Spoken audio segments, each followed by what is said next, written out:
Fogalmam sincs, hogy mennyire hallatszódik a meleg széltől, amit mondok. De nem fogom felhúzni az ablakot, mivel nagyon meleg lenne, nagyon fű lett az idő. Nem is fű lett, de nagyon meleg, levegőtlen.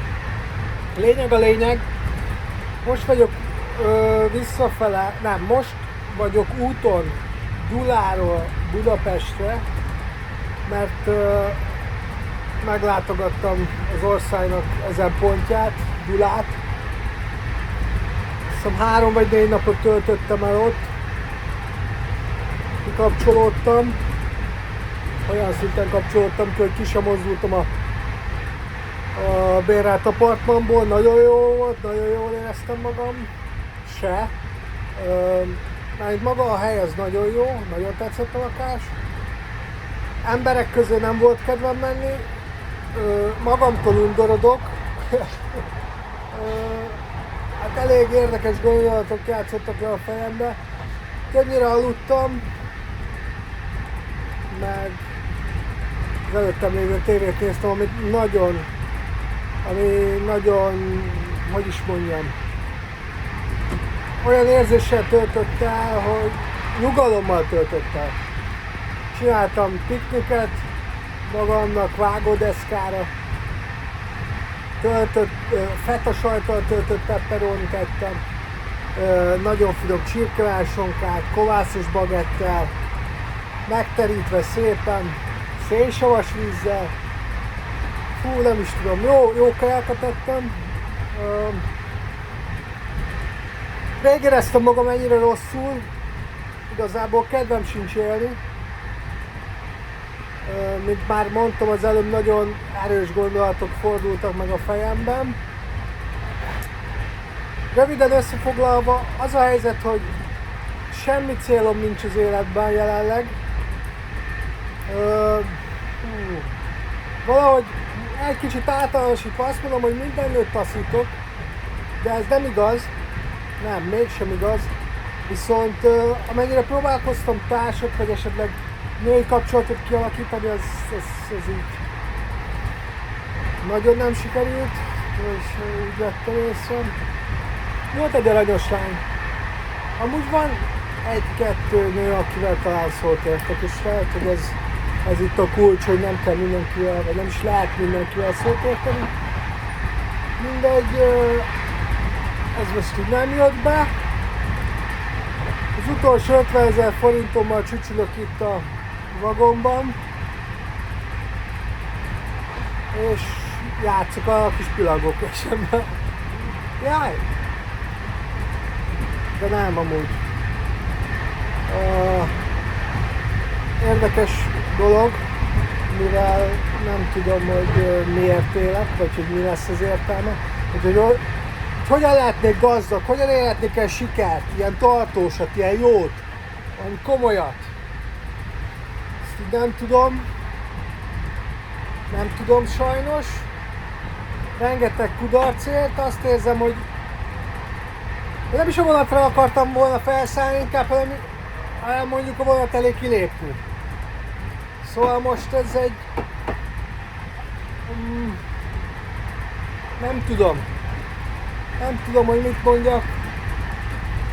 Azt vettem észre, hogy az emberek élete úgy általában jó, de nyilván ez nem igaz. Mert külső szemlélőként a jót látjuk, és mindenkinek megvan a saját, a maga keresztje, a szenvedései, az örömei, a hullámvasút, amin ugye az adott személy ül, és ez ugye kívülről nem látszik. Nem látszódnak ezek a küzdelmek. Elnézést.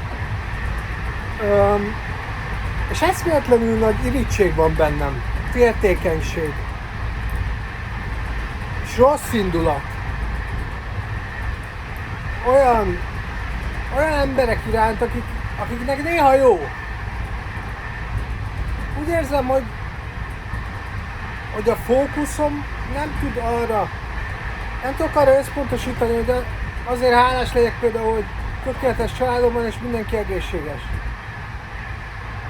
csak arra tudok fókuszálni és koncentrálni, hogy miért nem vagyok sikeres az életben. És emiatt rossz indulattal, irigykedvel nézem azt, aki néha szerencsés, sikeres, és úgy jobban alakulnak a dolgai. Emiatt persze nem csípem magamat, összességében talán ha most meghalnék, csak egy feltételezés, azt mondanám, hogy nem voltam rossz ember. Még ha azt is gondolom magamról, hogy amúgy nem egy példaértékű ember vagyok. Még jó, hogy egy vlogot csinálok, egy videót, mert így magamról beszéltek, és ez tök jó. És nem másról kell beszélnem, hanem magamról. Mert például, hogyha te ezt nézed, akkor téged az érdekel, hogy én mi vagyok, én mit gondolok. Persze nem feltétlenül magamról, de most magamról beszélek, és ez így teljesen rendben van. Hát, mi másról beszélhetnék még? Gyula szép volt, Várfürdő, ha lehet? Úgy azt hiszem, úgy nevezik, nem voltam. Mondom, nem mozdultam ki a szobából, élni sincs kedvem, élni se volt. Amúgy most nagyon szép idő van olyan szempontból, hogy süt a nap, mert amúgy a nem napsütéses idő is tud szép lenni, de most napsütéses szép idő van. Kellemes a levegő, így hogy kicsit becsap a menetszél. Amúgy az alföldi táj is nagyon vonzó, olyan nagyon jó vibe-ja van. Mi van még Gyulán? Nem mentem be a cukrászdába, azt hiszem, ha jól emlékszem, akkor van valami 1000 éves cukrászda. Biztos vagyok benne, hogy rosszul mondom a nevét. Sörpincében se voltam, viszont a hamburger bár van, igen. Azt mondanám, hogy 10/5. Hambinak hambi, nem az én világom. Ja, egynek oké. Nem olyan. Ez is rossz indulat, hogy nem ajánlom, hogyha Gyulán vagy. Próbáld ki, nézd meg, ha neked nagyon bejön, nyomasd. A görög saláta nagyon finom volt. Ennyi. Igen. Szóval Gyula egy kedves hangulatú kis város, tetszett. Előtt Ausztriában voltam, most megyek visszafele Dunajvárosba. És most a vállam, edzésről beszélek egy picit. A vállam nagyon fáj. Nem edzettem szerintem már egy hete újfent. A kajám az olyan, mint egy nem is tudom, mint egy hajléktalanok, azt eszek, amit éppen látok, érek, kívánok. Semmi tudatosság nincs benne. Igen. És emellett még tesztoszteront is használok. Amit úgy veszem észre, hogy egy picit segít a közérzetemen, a hangulatomon, ilyen dózisban. Yeah. Ez is össze-vissza. Szóval, hogy legyen egy pozitív üzenete is ennek a kis videónak, mert ugye benne van, hogy semmi nem alatszódik, azért egy picit kiabálok. Most veszem észre magam, hogy úgy kiabáltam végig. Egy kis pozitív üzenete a videónak. Ha úgy érzed magad, ahogy látod, hogy én érezhetem magam,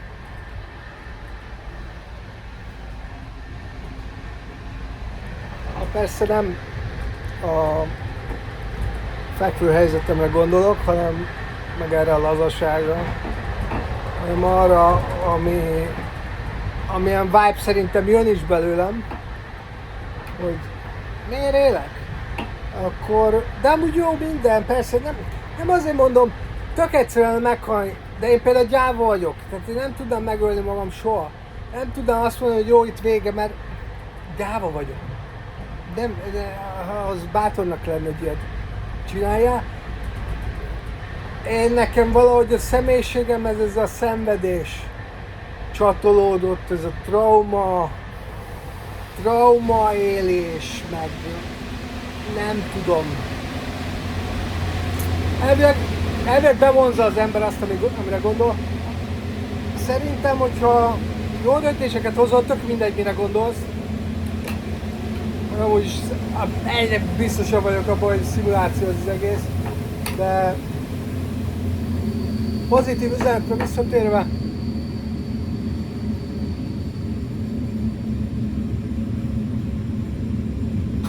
nem tudok pozitív üzenetet mondani. Legyél, ne basszogass másokat, ez legyen jó jellemed, segíts azon, akin tudsz. Szerintem az a legjobb érzés a világon, és ennyi. 11 perc beszéltem. Szerintem, ha eddig megnézted, akkor csókollak.